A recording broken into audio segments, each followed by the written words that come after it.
Un dimanche comme les autres dans le magnifique décor du Portugal? Pas du tout. Un nouveau séisme politique, encore une fois. La 3e élection législative en 3 ans. Et depuis la chute du gouvernement en mars, l'ancien Premier ministre pourrait-il vraiment être réélu? Dès la fin des élections portugaises de l'an dernier, le nouveau gouvernement était déjà en difficulté. L'Alliance démocratique, un parti de centre-droite dirigé par Luís Montenegro, a gagné les élections, mais elle n'a pas obtenu de majorité ni réussi à former une coalition.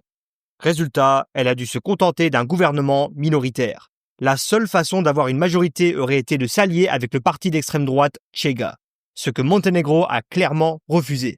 Ce choix a permis à l'AD de garder son image centriste, mais il a laissé Montenegro très affaibli.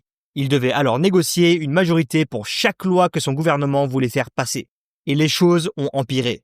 Début 2025, des médias ont révélé que Montenegro n'aurait pas déclaré tous ses biens, ni ses liens avec des entreprises appartenant à sa famille, certains ayant des contrats avec l'État. L'opposition a crié à la hypocrisie, surtout que l'AD a fait campagne pour plus de transparence et d'éthique. Contre toute attente, Montenegro a organisé un vote de confiance en mars, en espérant de faire taire les critiques et reprendre la main. Mais ça s'est retourné contre lui. La motion a été rejetée, 137 voix contre 87. Le gouvernement est tombé seulement quelques mois après son arrivée au pouvoir. Le président Marcelo Rebelo de Sousa a réagi en dissolvant le Parlement et en convoquant des nouvelles élections anticipées qui ont eu lieu ce week-end. Et une fois de plus, les Portugais ont dû choisir un gouvernement qui, cette fois, tienne debout. Alors, qui est sorti vainqueur? En tête, on retrouve l'Alliance démocratique, le parti de centre-droite dirigé par Luís Montenegro, avec 32% des voix, soit 86 sièges au Parlement. L'AD est une coalition classique de centre-droite composée de 2 partis, le PSD et le CDS-PP. Montenegro, ancien Premier ministre, reste à la tête de cette coalition. Il espère que ce résultat lui ouvrira la voie pour revenir au pouvoir. Juste derrière, on retrouve Pedro Nuno Santos et le Parti socialiste avec 23% des voix, ce qui leur donne 58 sièges. Le PS est le principal parti de centre-gauche au Portugal, autrefois dirigé par António Costa, aujourd'hui président du Conseil européen. Santos essaye de reconstruire le parti après son effondrement de l'an dernier. À égalité avec le PS, également à 23%, il y a le parti d'extrême droite Chega, mené par André Ventura, qui obtient lui aussi 58 sièges. C'est une nouvelle avancée majeure pour Chega, qui continue de gagner du terrain en défendant un discours nationaliste dur et anti-système. Ensuite vient l'initiative libérale avec 5,5% des voix et 9 sièges. Menée par Rui Rocha, elle se présente comme économiquement libérale, socialement modérée et très favorable au marché. Puis on retrouve Livre, un parti écologiste et progressiste dirigé par Rui Tavares avec 4% des voix et 6 sièges. Leur programme se concentre sur le climat, la justice sociale et la réforme démocratique. Et enfin, la Coalition démocratique unie, CDU, qui récolte 3% des voix et obtient 3 sièges. Il s'agit d'une alliance d'extrême gauche entre le Parti communiste portugais et les Verts. Voilà pour les résultats. Et pour ceux qui ont l'œil, vous l'aurez remarqué, aucun parti n'a obtenu la majorité. L'Alliance démocratique, qui est arrivée en tête, reste à 30 sièges du seuil nécessaire. Elle doit maintenant trouver un partenaire pour pouvoir gouverner. Il n'y a que 2 options réalistes pour former une coalition. L'AD avec le Parti socialiste, ce qui ferait une majorité de 144 sièges, ou bien l'AD avec Chega, qui donnerait aussi 144 sièges. Mais voilà le problème. Le Portugal n'a pas l'habitude des grandes coalitions comme la première option. C'est un pays dominé par 2 grands partis depuis des décennies. Les accords entre les partis rivaux, comme en Allemagne, sont presque inexistants au Portugal. Donc, une option AD Parti socialiste est peu probable. Ce qui nous amène à la 2e option. Une coalition AD plus Chega. Sur le papier, si on regarde simplement leur proximité idéologique, oui, ça pourrait marcher.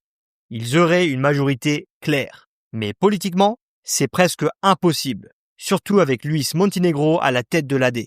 Il a été très clair à ce sujet. Voici ce qu'il a déclaré lui-même.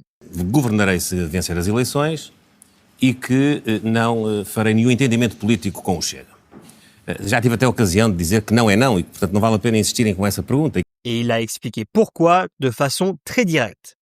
Nós temos instituições partidárias diferentes, com princípios diferentes. E por uma questão de princípio, O PSD nunca alinhará com o entendimento político com alguém que tem políticas, opiniões muitas vezes xenófobas, racistas, populistas, excessivamente demagógicas. O Dr. André Ventura utiliza muitas vezes uma linguagem que não se compadece com aquilo que são os nossos princípios, não se compadece com aquilo que é a minha forma de estar na política. Ainda ontem teve a ocasião de dizer que o Partido Social Democrata era uma prostituta política. C'est plutôt clair. Et il y a aussi un passif entre eux. Ventura faisait autrefois partie du PSD, le parti de Monténégro, mais il l'a quitté, accusant le parti de s'être ramolli et a fondé Chega pour proposer une alternative plus radicale, clairement à droite toute. Depuis, les relations entre les deux hommes et les deux partis sont devenues ouvertement hostiles. Il y a aussi une troisième option, un nouveau gouvernement minoritaire de l'AD. Mais cela voudrait dire que l'AD devrait négocier une majorité pour chaque vote, chaque loi, chaque réforme, chaque budget. Et aujourd'hui, c'est presque impossible.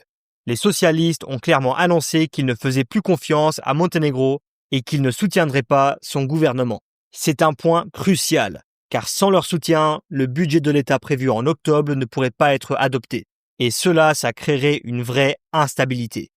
Le Portugal a donc une solution de secours appelée Orçamento a Duodécimos, un budget provisoire où le gouvernement ne peut dépenser que 1/12 du budget de l'année précédente chaque mois jusqu'à l'adoption d'un nouveau budget. Mais sans budget approuvé, le Portugal risque de perdre l'accès à des fonds clés de l'UE, car il ne pourra ni s'engager ni cofinancer les programmes soutenus par Bruxelles.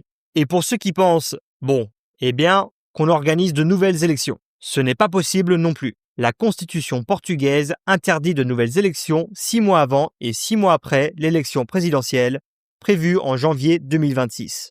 Et en plus, le président a déjà été très clair. Le Portugal a besoin de stabilité. Il est donc peu probable qu'il accepte non plus cette option 3. Donc, en réalité, il ne reste que 2 options possibles. La coalition AD plus PS ou AD plus Chega. Et si Monténégro refuse l'une comme l'autre, le président pourrait devoir intervenir et chercher un nouveau Premier ministre prêt à former un gouvernement. Et le nouveau gouvernement n'aura pas une minute de répit, avec 2 grands défis à relever. D'abord, l'immigration.